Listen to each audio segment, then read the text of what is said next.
Moby Dick by Herman Melville. Chapter 22. Merry Christmas. At length, towards noon, upon the final dismissal of the ship's riggers, and after the Pequod had been hauled out from the wharf, and after the ever-thoughtful Charity had come off in a whale-boat with her last gift, a nightcap for Stubb, the second mate, her brother-in-law, and a spare Bible for the steward, after all this, the two captains, Peleg and Bildad, issued from the cabin, and turning to the chief mate, Peleg said, "Now, Mr. Starbuck, are you sure everything is right? Captain Ahab is all ready. Just spoke to him. Nothing more to be got from shore, eh? Well, call all hands, then. Muster 'em aft here. Blast 'em. No need of profane words, however great the hurry, Peleg," said Bildad. "But away with thee, friend Starbuck, and do our bidding. How now, here upon the very point of starting for the voyage." Captain Peleg and Captain Bildad were going it with a high hand on the quarter-deck, just as if they were to be joint commanders at sea, as well as to all appearances in port. And as for Captain Ahab, no sign of him was yet to be seen. Only they said he was in the cabin.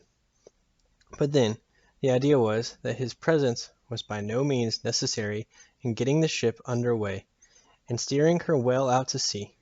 Indeed, as that was not at all his proper business, but the pilot's, and as he was not yet completely recovered, so they said, therefore Captain Ahab stayed below.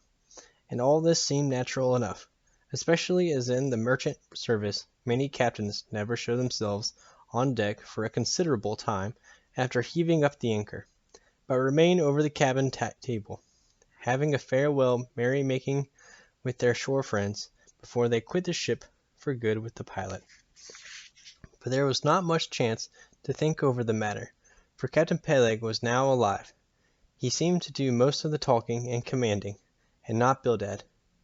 "Aft here, ye sons of bachelors," he cried, as the sailors lingered at the main-mast. "Mr. Starbuck, drive 'em aft." "Strike the tent there," was the next order. As I hinted before, this whalebone, mark ye, was never pitched except in port, and on board the Pequod, for 30 years, the order to strike the tent was well known to be the next thing to heaving up the anchor. "Man the capstan, blood and thunder, jump!" was the next command, and the crew sprang for the handspikes. Now, in getting under way, the station generally occupied by the pilot is the forward part of the ship, and here Bildad, who with Peleg, be it known, in addition to his other offices, was one of the licensed pilots of the port, he being suspected to have got himself made a pilot in order to save the Nantucket pilot fee to all the ships he was concerned in, for he never piloted any other craft.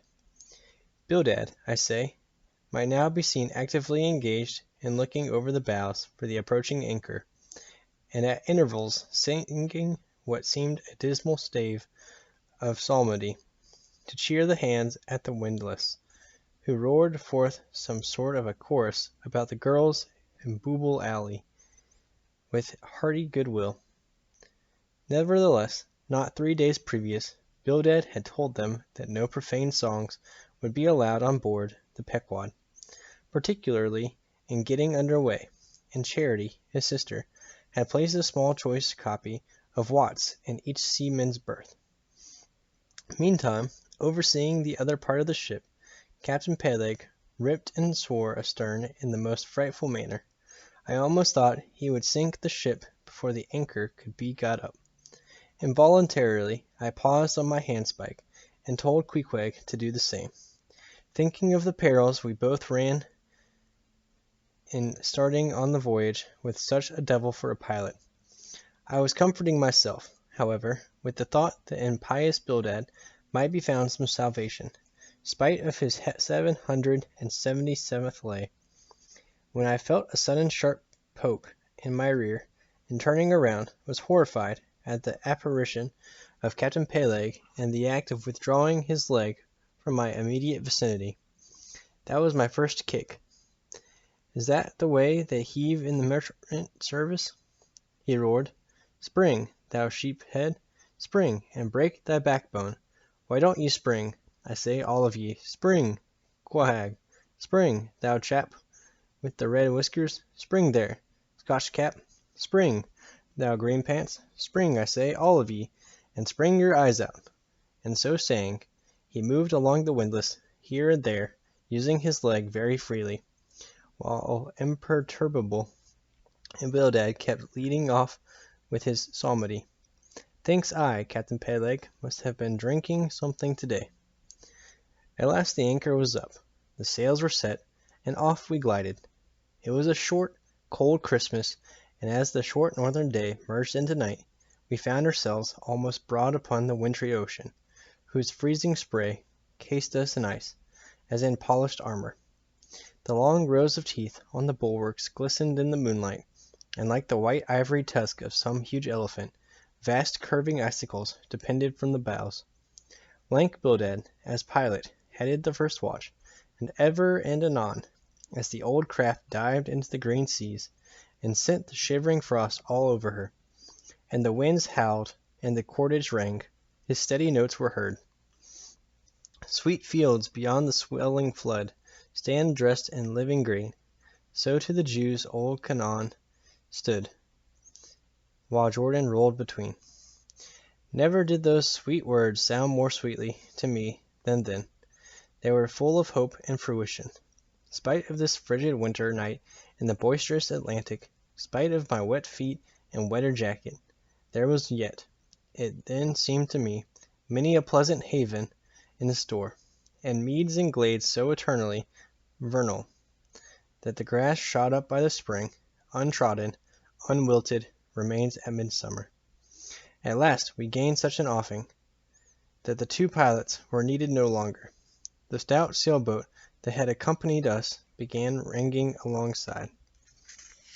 It was curious and not unpleasing how Peleg and Bildad were affected at this juncture, especially Captain Bildad, for loath to depart, yet very loath to leave, for good, a ship bound on so long and perilous a voyage, beyond both stormy capes, a ship in which some thousands of his hard-earned dollars were invested, a ship in which an old shipmate sailed as captain, a man almost as old as he, once more starting to encounter all the terrors of the pitiless jaw, loath to say good-bye to a thing so every way brimful of every interest to him.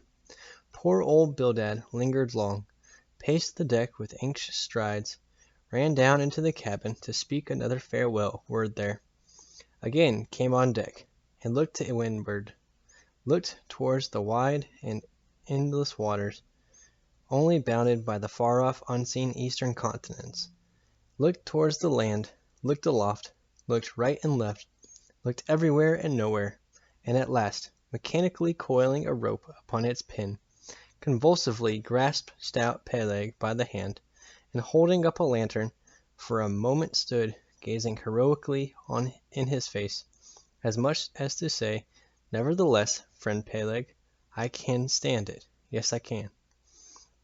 As for Peleg himself, he took it more like a philosopher, but for all his philosophy, there was a tear twinkling in his eye, when the lantern came too near, and he, too, did not a little run from cabin to deck, now a word below, and now a word with Starbuck, the chief mate.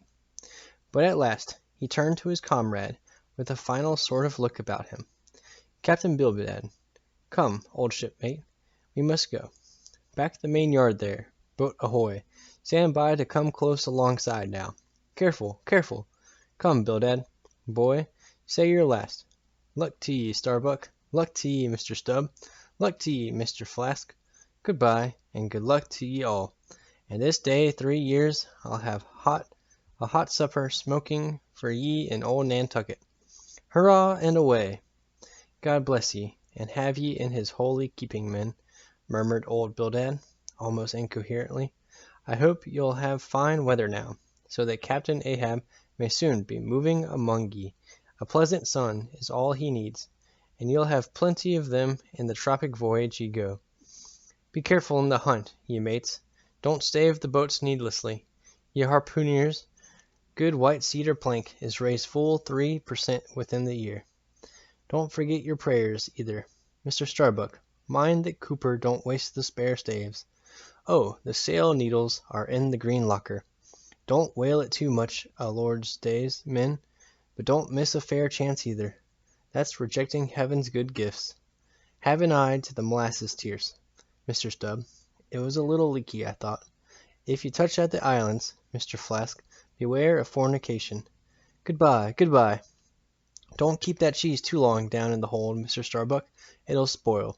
Be careful with the butter. 20 cents the pound it was. And mind ye if— Come, come, Captain Bildad, stop palavering. Away!